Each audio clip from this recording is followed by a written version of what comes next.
Welcome to another episode of A Breath of Fresh Jacob, where I was just outside when the weather decided to grace me with lots of water. I'm under the water. And I don't feel like waiting for it to dry, so you're just gonna have to deal with it. Today's question is brought to you by Atlases 4098 and asks, which Guitar Hero game had the best music? Ooh...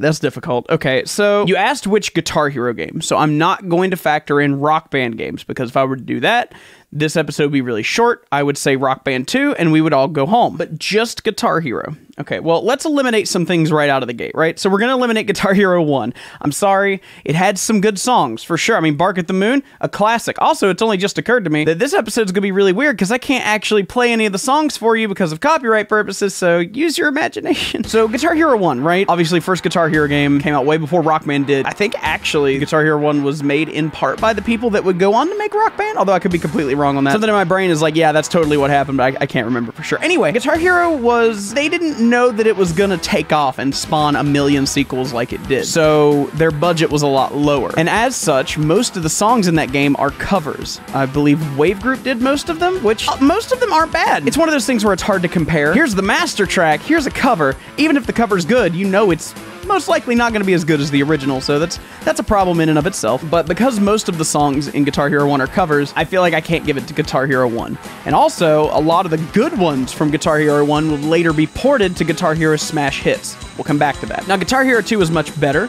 I'll be honest, I haven't played Guitar Hero 2 in a very, very long time, so I don't remember what was master track there and what was covered. The set list was definitely more engaging, especially putting Freebird at the end, right? Like, oh... so good, and such a hurdle for me, because like when those games were coming out, you know, I wasn't good at the game yet. And in fact, I played on a PS2 controller for at least a year and a half before I got a guitar controller. So when I finally got a guitar controller, I was absolutely terrible at it. But you know, eventually you build up that skill, and then when you finally clear Freebird on medium, you feel like a badass, and you finally beat it on hard, and you're like, oh my god, I can play guitar. You can't. It's made out of plastic, and it runs on batteries, or it's wired at that time, I guess. But anyway, Guitar Hero 2 is really good, definitely had a better song list than the first one, so I think we can safely say that the best one is not the first one. I think at this point was where we got Rocks the 80s, I think it was called, which was, if you like 80s songs, it's great, but...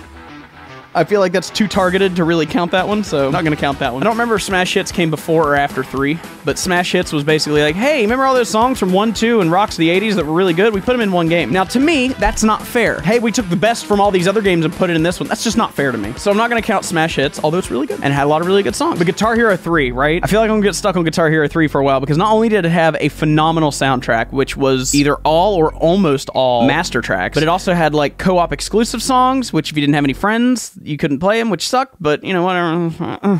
It definitely had a lot of good songs, but more than that, right? It had those guitar battles, which were custom-written songs that were amazing. They were so good. On top of the already phenomenal soundtrack that Guitar Hero 3 had. I haven't even given any examples outside of, like, Bark at the Moon. I'm just like, it's hard for me to remember what games had what songs, and I'll tell you why.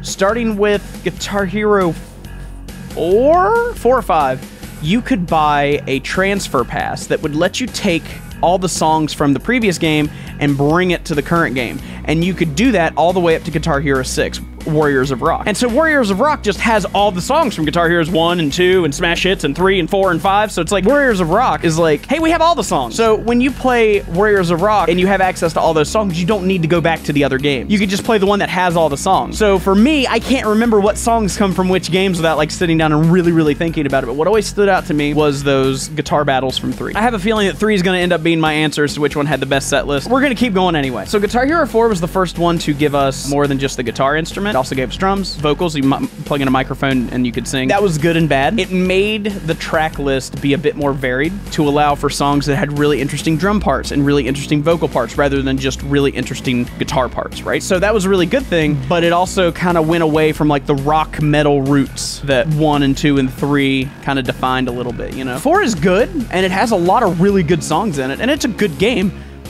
but I feel like I'm probably not going to give it to 4, and 5 has the same problem, but even worse. Guitar Hero 5's genres are all over the place. Like, holy shit. It feels like a completely different franchise with how varied the genres are. If this circle, right, that I just hit my microphone with, if this circle, okay, is all of music, Guitar Hero is like this big, right?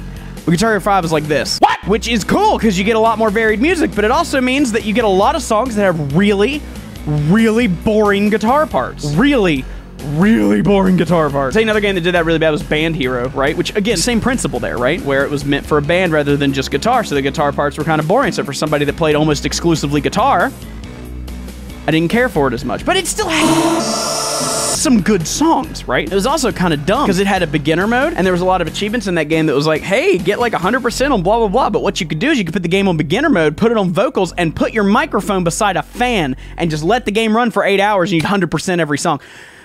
Anyway, but back to like the main series, right? So like Guitar Hero 6, it had like abilities depending on what character you were using, which made it feel more like a video game, which is cool in my opinion.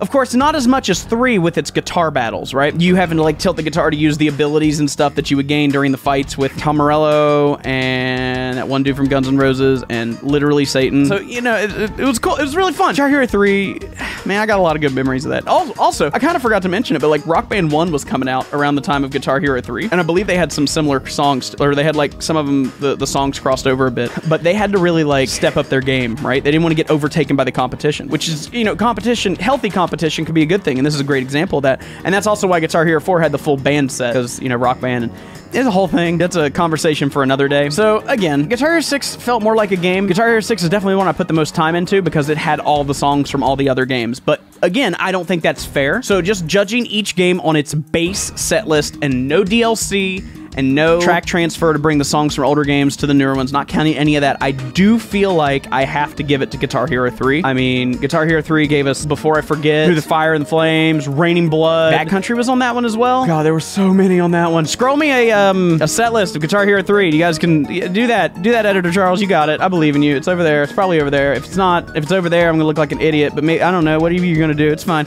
I'm really tired, and I'm really cold because I'm wet because of the rain, okay? I'm doing my best. Okay. Anyway, I feel like I covered pretty much everything I wanted to cover there, but that's a good question because I love Guitar Hero and I love Rock Band. Those rhythm games with the plastic guitars, I absolutely love them. They're some of my favorites. And Clone Hero on PC is a godsend, and I love it. But yeah, I think that's it. So thanks for watching. Thank you for the topic submission, and we'll see you next week for whatever that topic happens to be. So thanks for watching, and we'll see you guys next time.